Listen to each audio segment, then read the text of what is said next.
Isolated and defiant, Israel vows to stand alone in war on Hamas. As the death toll in Gaza has risen, countries have turned their backs on Israel. The consequences of those desertions, from security to economics, risk turning Israel into a pariah.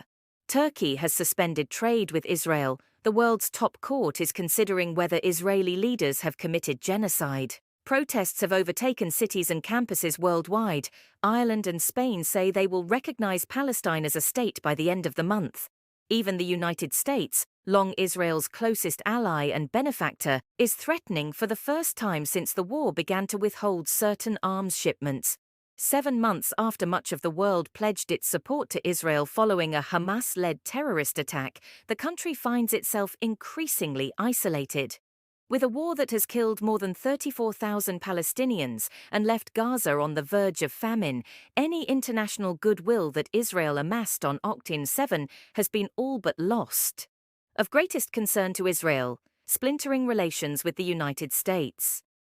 President Biden, once quiet about his expectations that Israel limit civilian deaths and increase access to humanitarian aid, has become more vocal amid partisan political pressure in an election year. This week, Mr. Biden said the United States was withholding delivery of 3,500 high-payload bombs.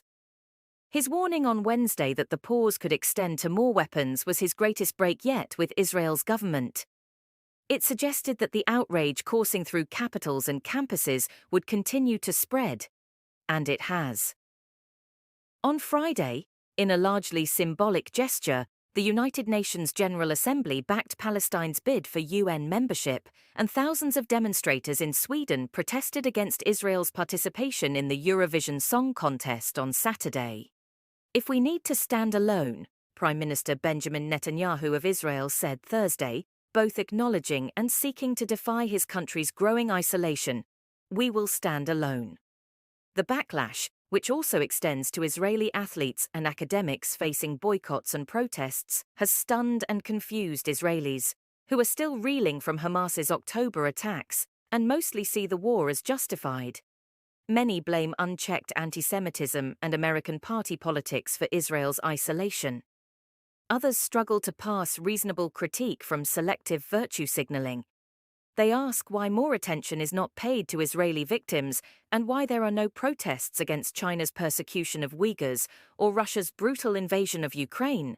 The demonstrations on American campuses, they don't call for peace, they don't call for an independent Palestinian state or a two-state solution, said Eitan Gilboa, an expert on U.S.-Israel relations. They call for the elimination of Israel.